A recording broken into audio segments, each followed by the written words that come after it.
What is going on, investors? Hopefully you guys had a fantastic week out there. It is time for the FAANG Stock Recap Show, and it is Friday, where every week we recap all the major news for all the major FAANG stocks, plus Microsoft and Tesla, and we got a big change this week. I've been hearing your comments, and I did solicit if you wanted me to make this change, and I think I just got enough comments that we decided to give Netflix the boot out of FAANG, and we are inserting Nvidia in FAANG for the first time and going forward. Now, if you're a fan of Netflix, don't worry. My plan is to do another similar formatted show, basically for like the second tier of FAANG. So we got tier one of FAANG, all these stocks plus Microsoft and Tesla. I think there's a second tier of FAANG where you got AMD, you got Netflix, you got Nike, you got a number of other stocks that I'd like to regularly cover here on the channel, maybe like on Saturday, maybe like on Sunday or something like that, maybe even a second Friday show. I'll decide when I can do that. I have a lot of family stuff that I've been able to get to. I have not been able to start that video series yet, but I will. Now, I'm not going to waste any more of your time. We're going to kick things off like we always do with Facebook, but before I do that, I want to make you aware that we are literally on the doorstep of earnings for all these companies. In fact, we're about a month away, a little over a month away for most of these companies. October 28th is going to be a massive day in the stock market, and particularly here on the investor channel as well, because Facebook is reporting on October 28th. Apple is reporting on October 28th. Amazon is reporting that day, and Google is reporting that way. So you're going to get bang, bang, bang, bang, bang, 4 videos in a row here on the investor channel, unless these dates change, which they can. Okay. Nvidia, the newest insertion into our FAANG stock recap show, a little bit later. Okay. They'll be November 17th. Microsoft is on October 26th, and Tesla will be October 20th. But I tell you what, every time I give Tesla's earnings date, it always changes, because I think Elon Musk's schedule is somewhat fluid, and they like him to be present there on the calls. At least over the last few years, he's been present on those calls. I've heard rumors that he might not be in the future. So we'll see what happens with that. Let's kick things off with the news like we always do with Facebook. Start of the week at 360, technically literally broke down. I mean, this thing was looking really bad midweek, but recovered nicely. End of the week, close to about $353 per share. In fact, in the after hours trade, you're just over that share price now. Facebook, like I said, technically broke down in the middle of the week. Some of it had to do with what was going on with Facebook. Some of it was like that Evergrande kind of story that kind of took off, and people were kind of using that as an excuse to sell stocks. We saw stocks rebound nicely since then, but Facebook in the middle of the week dipped 5% as they updated that these negative iOS ad impacts are taking a toll on the company being able to monitor and verify the transactions through ads. So here's how I want to think about this. I'm someone that buys lots and lots, like 5 figures of ads per month for other businesses that I run. So let's say, for example, I sell this cup and I want to sell this cup for $4. Okay. I sure as heck wouldn't want to pay $5 in ads or $6 in ads, $7 in ads to sell a $5 cup. I would be losing lots and lots of money if I did that. I want to be able to pay $1, $2, or however, what kind of margin I want to run selling this cup. And so I need to be able to judge the effectiveness of the ads that I run for this cup or water bottles or golf clubs or whatever I decide to sell. And so obviously there's a lot of people doing that on Facebook and Instagram. Well, Apple, which operates obviously this iOS software, well, they updated their software and they're not allowing any kind of tracking. Okay, man, they locked that thing down with a big old master lock and put a big old lock on it. And so it's getting harder and harder to judge where the traffic's coming from, because I want to know if I paid $1 for somebody to come onto my website to buy this cup, I want to know if they bought it. I want to know if they bought something else.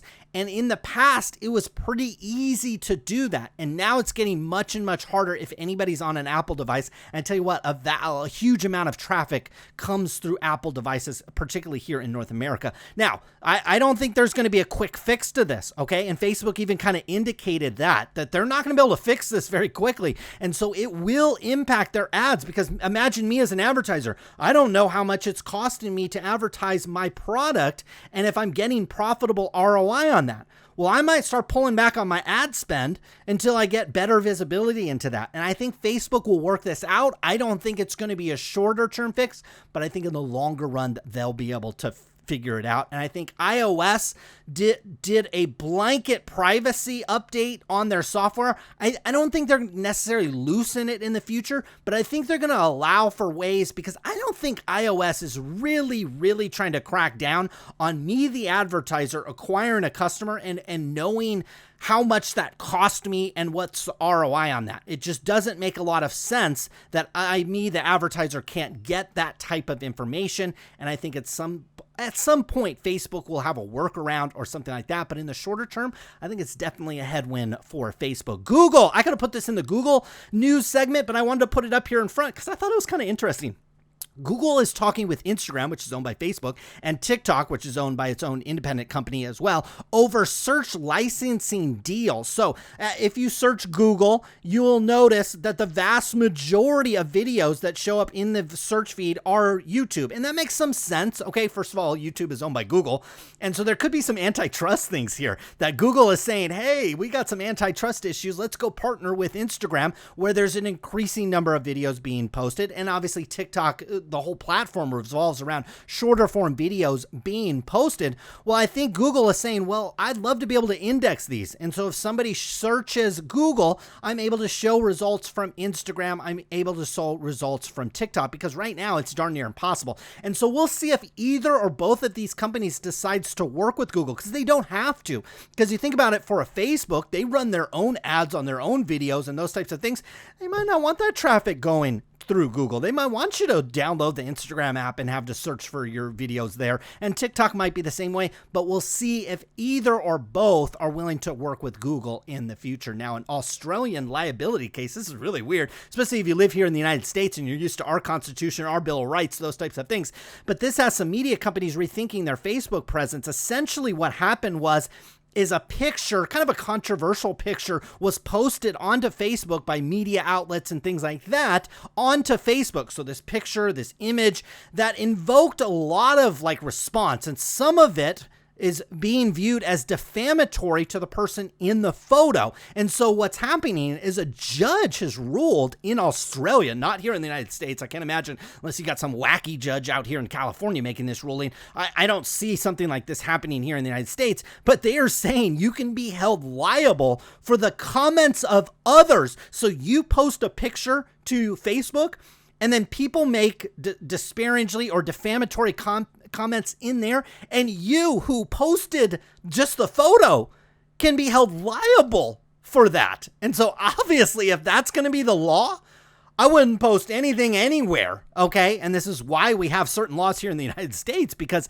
at some point you just cut off all kinds of speech, even speech that maybe you don't necessarily want to. So we'll see what happens there. Facebook debuted new portal video device. Now, Facebook, in their revenue, they don't actually break out the portal products, which is, they started launching these back in 2018. Essentially, it's a screen, and you can use Facebook Messenger, and you can basically FaceTime through it, through obviously Facebook's own thing. Now, they obviously must be seeing some traction through this, because they keep investing in it. They keep reinvesting new products and introducing new products and those types of things. And they're also looking to appeal to more business users. So it will support Microsoft Teams, which I thought was interesting. And it could be maybe they partner with a Zoom video, maybe they partner with some other companies, maybe Salesforce.com or something like that, to allow integration in there. I thought that was kind of interesting for Facebook. Moving on to Apple. Start of the week at 144, broke trend. I scooped up a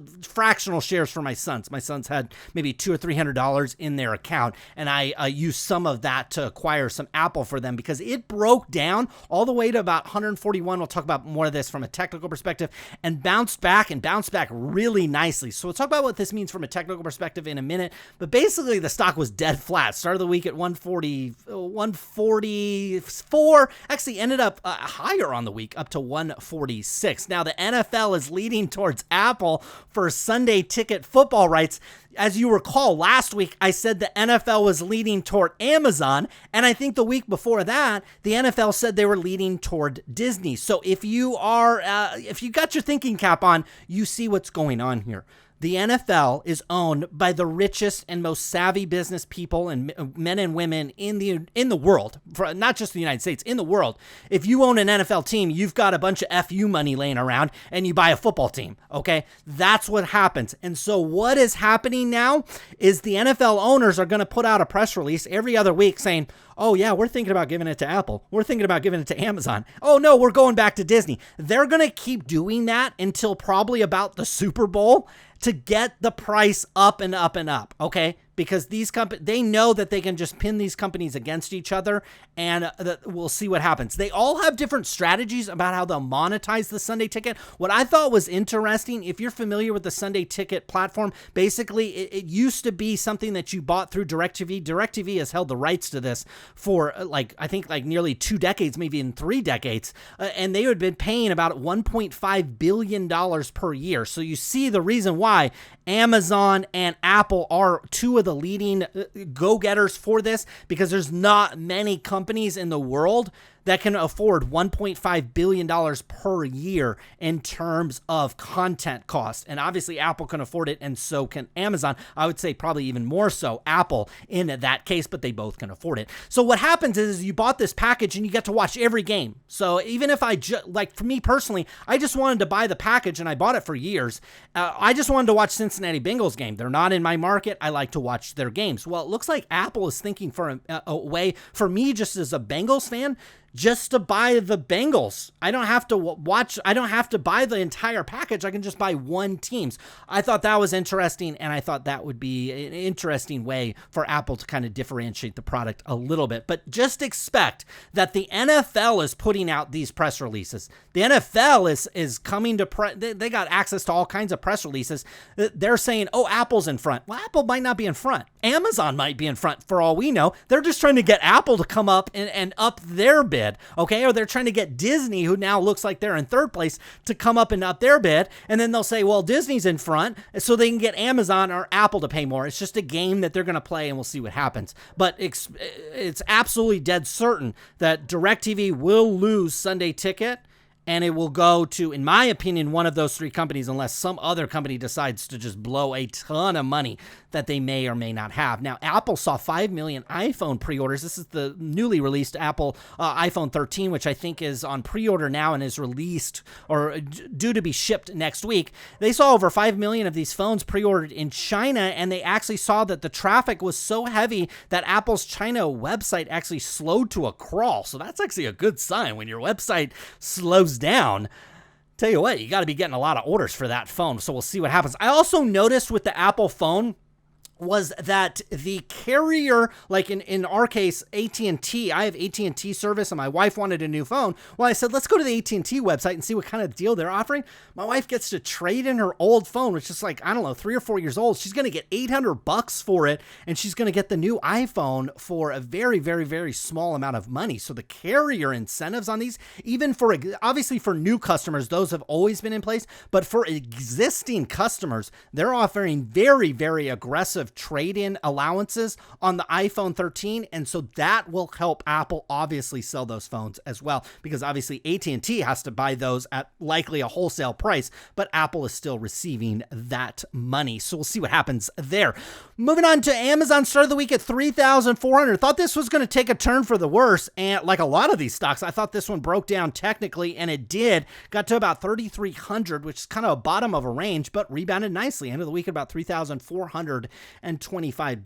Amazon event may show a bigger Echo, soundbar, and even a robot. So it's absolutely for certain that we'll see a new Echo, likely before. This is on an event planned for September 28th. This is all to launch these things before the holiday season. Now, it's possible we get this soundbar, like I think Sonos and Bose makes those types of things. You can put it below your TV and get better sound, but this is going to have an integrated camera, so you could do maybe FaceTime video conferencing or something right off your TV screen. So the soundbar is going to integrate into your TV, and then you'll be able to use that camera. Whether or not you want Amazon to have a camera in your living room 24/7, I'll let you decide if you want to do that. Now, they're also working on a robot which will do, I don't know, like some random task. I think that is further down the road. We obviously saw Tesla make an announcement on that as well. Amazon is in the crosshairs of a new California warehouse quota law.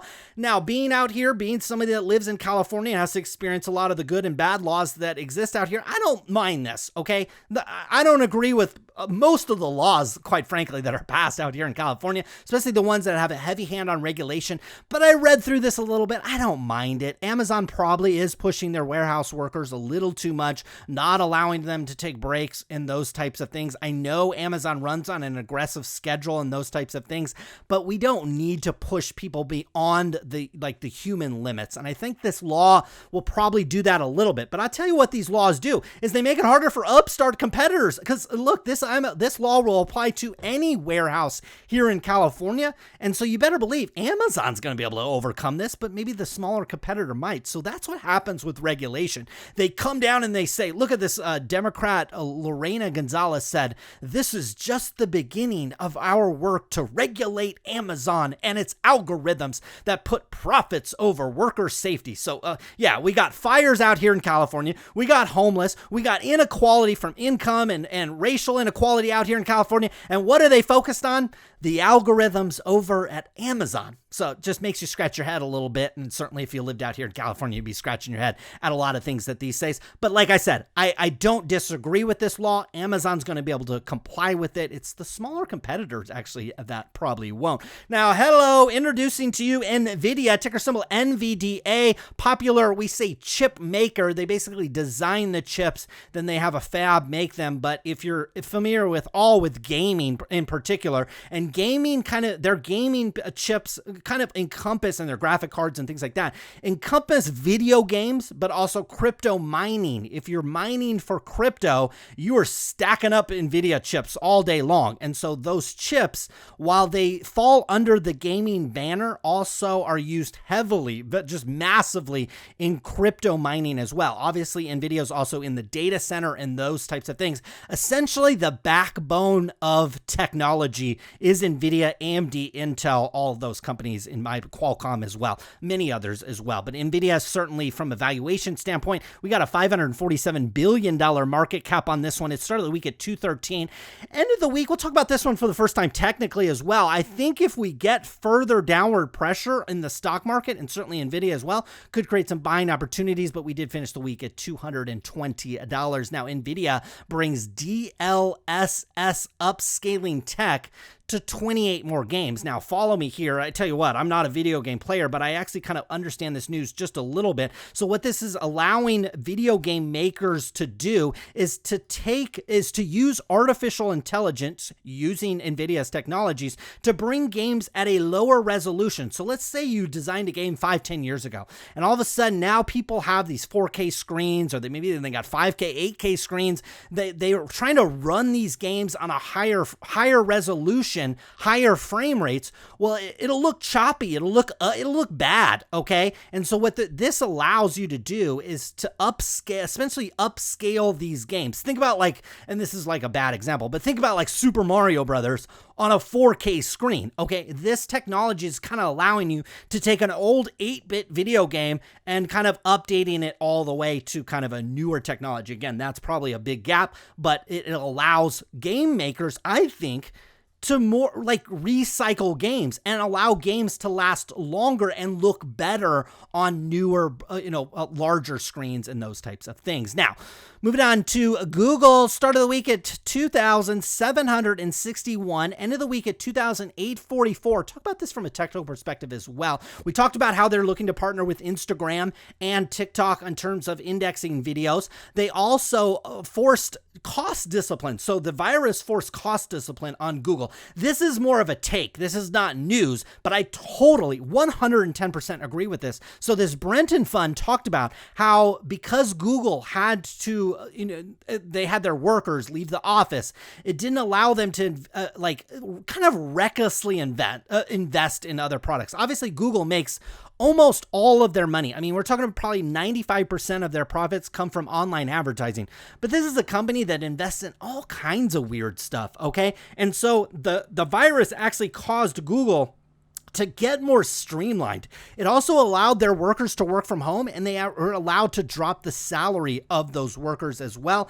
And so in some cases, this pandemic actually made Google even more profitable. And we also saw the tailwind of online advertising. A ton of business went online, and so people were advertising on Google. So it was kind of a double whammy. And I think if Google can continue to control its cost, boy, the financials will probably get even better. Now, Google is offering to settle an EU probe into digital ads. This was just 3 months ago that they opened up this probe over in the EU. So it's good. It's kind of telling me that Google's thinking, oh, we're probably going to lose this. So their lawyers are saying, well, we could fight this, but we could just offer a settlement because, as I've said time and time again here on the channel, these probes, these things, the politicians that say, hey, we're coming after Amazon and their algorithms. No, they're coming after money. Okay, that's all they want. They want money, which equals votes, which equals power. Those are the only three things that politicians care about. If you hear these politicians talk and you think, oh, they care about me, they care about my feelings. No, they don't. They care about money, power, and votes. Those are the only three things they care about. And so Google can deliver the money to them because they have lots of it. And I would guess the EU will probably take them up on that offer, at least at some point. Now, Google writes a $2.1 billion check for a Manhattan office building. I thought maybe this was like a 10-year lease or something like that. But no, it looks like they're actually purchasing this building. So, $2.1 billion asset will flow on to Google's balance sheet in terms of a property that they'll own, and they'll obviously use it to house workers over in Manhattan if and when people go back to work. I know the COVID laws in terms of work from home and those types of things over in New York are almost as strict as they are here out in California. Moving on to Microsoft, start of the week at $298, end of the week right there, $299. Again, a lot of these stocks pulled back. You had that Evergrande news kind of pull things back. Everybody was kind of freaking out. Oh my God. Always take a deep breath. Whenever those things happen, always take a deep breath. You don't necessarily need to buy. I certainly wouldn't sell on those days either. And all things being considered, most of these tech stocks bounce back nicely. Now, Microsoft had their own event a week after Apple had their event where they announced the iPhone and other devices as well. Microsoft showed off their revamped line of Surface devices. And I kind of went through here and I kind of scratched my head a little bit. So they got a 14-inch Surface laptop that starts at $1,600. I just bought somebody a MacBook Pro for I think $1,300, and he got free earbuds or whatever those things are called. I just think the prices on these things, look, if you need a Microsoft product, if you want a Microsoft iOS or Microsoft operating system device, well, the Surface is probably one that you're going to gravitate to, but you can go to HP, you can go to Dell and other makers as well. I just thought these prices seemed a little high in my opinion, because given the choice between that or a MacBook or something like that, I think I'd probably lean toward the MacBook. I could be wrong. Leave me a comment down below. But they've got the Surface Pro tablet, which is obviously competes with the iPad Pro and those types of things, starting at $1,100, which is right where the iPad Pro is priced at as well. And then they came out with a smartphone with, I think, a dual screen. The price on this smartphone is $1,500. Okay, I think the highest of high-end Apple iPhone with likely like a terabyte of storage would likely be right here at this $1,500 mark. So I don't know about the pricing on those things. We'll see what happens with Microsoft.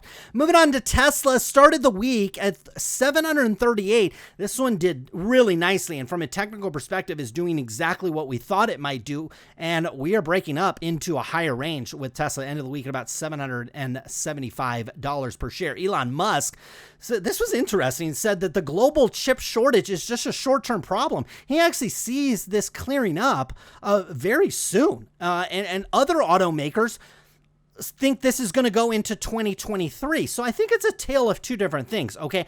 I think what you have here is CEO speak. And obviously Elon Musk is known for saying, hey, the Cybertruck's going to be delivered in 2022. And now, well, I mean, we're not going to see that thing probably till 2024, 2025, to be honest with you. Elon Musk says a lot of things. Okay. But I think the car makers over at GM, over at Ford, the executives over there, they're using the quote unquote chip shortage to as an excuse to buy them some more time, because they know they're light years behind on this electric vehicle push. They know they're light years behind. And all these startups like Lucid and Rivian and those types of companies, they're even further behind. I mean, if Ford and GM are light years, these guys are like I don't know the term, but they're way even behind that, okay?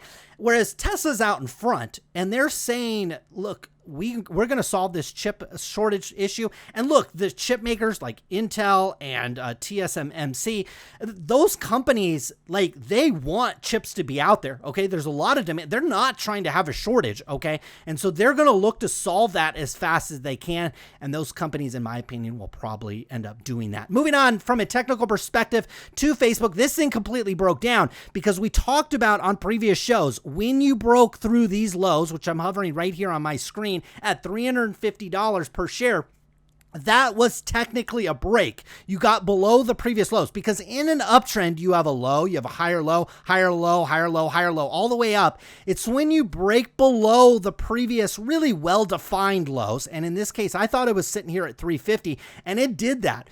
And it found support. That's why people that say, I don't pay attention to technical analysis, well, there's a lot of truth to it, okay?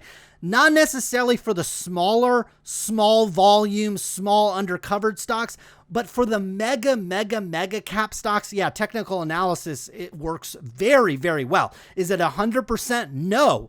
But will it give you really, really high probabilities? I think absolutely. So we broke this from a technical perspective. It could be now that this 350 area acts as a little bit of support, a little bit of resistance. I'm going to monitor Facebook. Obviously, we have earnings about a month away with these stocks. I'm going to monitor this. This could just be a blip in the radar, and we could pop back up and retest the 370, 380 mark, or we could hover here at 350 and create a lower range. We'll see what happens with Facebook. But anytime you go from about $300 per share up to 380, like in 2 months, 3 months, which is exactly what Facebook did, yeah, this thing's got to pull back. And at the very least, it's got to pull back and go sideways. And so that's what we're looking for with these companies. Moving on to Apple, let's talk about going sideways. Okay, so this one broke trend. We talked about how if we got below 145, we had broken our shorter term consolidation pattern. And when it did, that should have triggered a buy, in my opinion. Okay, and now look, you can be in a different place, but my son's portfolio, they're both under the age of 5. So you better believe these guys got, like, if they don't sell these stocks, they might have like 50 years that they could hold these things. At the very least, they're going to hold it till they're 18 when they're ready to cash out and go have a party in college or wherever they decide to do when they turn 18. Well, look, this thing broke trend, got underneath here. That triggered a buy for me. Anywhere under 145 was a shorter term buy in a longer term portfolio, and this thing bounced, and now we're back exactly where we were, between 145 and 150. The stock is currently sitting at about 147, and we're in that range until further notice. I think you come down here 145 and below, we could even push this line down if we want to. We could push it down just a little bit. It probably actually should be here at 144. Any pullback to 144, buying opportunity. Any increase in price up to 150, you could sell here, but you're also, in my opinion, you're looking for a break above 150, a break above 150, and this thing could continue to run. Amazon is the one FAANG stock that is still stuck in sideways consolidation. This thing is not broken out. It is not broken down. It is stuck between $2,900 and $3,500 per share, and it is there until it's not. Look, this thing is in sideways consolidation.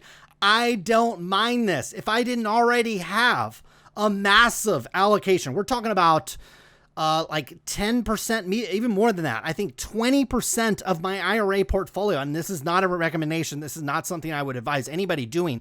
But in my particular case, it made sense. Look, I'm way overweight Amazon in an IRA account, and people make fun of me all the time. I talk about buying 1 share, 2 share. In an IRA account, your maximum contribution each year is $6,000 max. And look, if you live in Idaho, if you live in Texas, if you live in Florida where there's no personal income tax or the income tax is really low, look, I'd be piling money into the stock market. I live in California, guys. Go look at what the taxes are here. It makes absolutely no sense to make my money via capital gains, okay? From a tax perspective. That's why I max contribute $6,000 in my stock account, and every last dollar goes into a business which I can depreciate. It goes into real estate, which I can depreciate onto my taxes and those types of things. Amazon's stuck in this range until further notice. We're looking for a break above 35, or we're looking for a break below 33. That would trigger buying, actually buying in both sense. Break above 35, you could play the momentum up to 37. If you break below 33, you're probably looking for a pullback to 31, and you can buy it there. Nvidia, first time we're going to look at this from a technical perspective, looks a lot like Facebook, looks a lot like Microsoft. Okay, we sideways consolidated, we broke out, and we broke out hard. And this thing is on a run, and it is continuing. Now, it is on the bottom end of a trend line upwards, and so it could be a buying opportunity, okay? But expect resistance when you get to about $230 per share on this one. This one's sitting at $220. So a push back up to $230, you're looking for a break above that. If it does not break above $230, I think what it's showing you is like a lot of these stocks, I think we're looking for a period where these things go sideways again. And we could consolidate between, I would say, 180 and 210 on this one, in my opinion, on Nvidia. We'll obviously keep a close eye on that one going forward. Google, hello. This thing has not broken trend, okay? In fact, it's on the bottom. Look at this lower trend line. And these upward trend lines, I don't look at these as closely as I do the horizontal ones, like this horizontal one I have marked in here at 2,700. That would signal, just like Facebook, a break of the previous lows, and in my opinion would be a trend breaker. But we are on the bottom of this vertical trend line, and that has signaled a buy since last October. Like literally, anytime you've touched the bottom of this line, it has signaled a buy. So if you want to buy Google, by all means, jump in there and buy it if you want to. Moving on to Microsoft, similar things, similar to Nvidia, those types of things. I'm looking for this one to go sideways. In fact, it appears like it wants to. It looks like our resistance at Microsoft is at 305. The stock's at 300. I would expect this stock to probably retest 305. If you break above 305, well, I tell you what, this uptrend's intact, and who knows when it'll stop, because you look at the Google thing, that thing ran for, I mean, it's been running for a year. So theoretically, Microsoft could do the same thing. If we get rejected here at 305, we're looking for a pullback to 294. I think intermediately that's not a bad spot, but even lower than that, I like 285 on this one. If for some reason on Microsoft you get a pullback to 285 and you're just dying to get into that one, I think you could probably do that as well. Now, Tesla, we've been doing a pretty good job on this channel analyzing this one. I told you, Kathy Wood sold Tesla for strategic reasons, and I told you, I think it's bad. I don't think you don't need to play that game. Okay, you could just buy the stock on your own. We were looking for a break above 750. We said, look, if this thing broke above 750, we were coming up here to 775, 780. That's where the stock is right now. Now we're looking for a push above 780. You get above 780, you're coming to 800. You're coming possibly to 850 and potentially retesting the highs at 900. I tell you what, I'm going to go to Vegas in about a month, and if I could put, if red was Tesla was going to go all the way up and black was that this was going to come down, I would put most of my chips on this stock retesting these $900 highs. Okay, I think this thing's got another $100, maybe $150 of run into it until we get up to these highs of 900, and then we're looking for a break above or below that. But technically, this is looking really good. It met some resistance here at 750, and it absolutely put up a big old green candle this week on that, and now we're up here at 775. We're not completely up into this, but once you get to 8, the odds of you going to 850 are extraordinarily high. You get to 850, extraordinarily high that you're going to retest 900. Maybe not right on the dot, but you're going to get close to these numbers, and Tesla's looking really good, in my opinion, from a technical perspective. A breakdown, you're looking for a break below 700 on this one, so it's way above its technical range. You're looking for a break below that, and then the trend will be broken, and we're looking for pullbacks in where we can purchase that stock. Hopefully, you guys have a great week out there. We'll be back with more videos. Obviously, we're on the verge of earnings season. We'll have tons of videos coming in the coming months and weeks ahead. I hope you guys enjoy them. Back again soon. Good luck with your investments.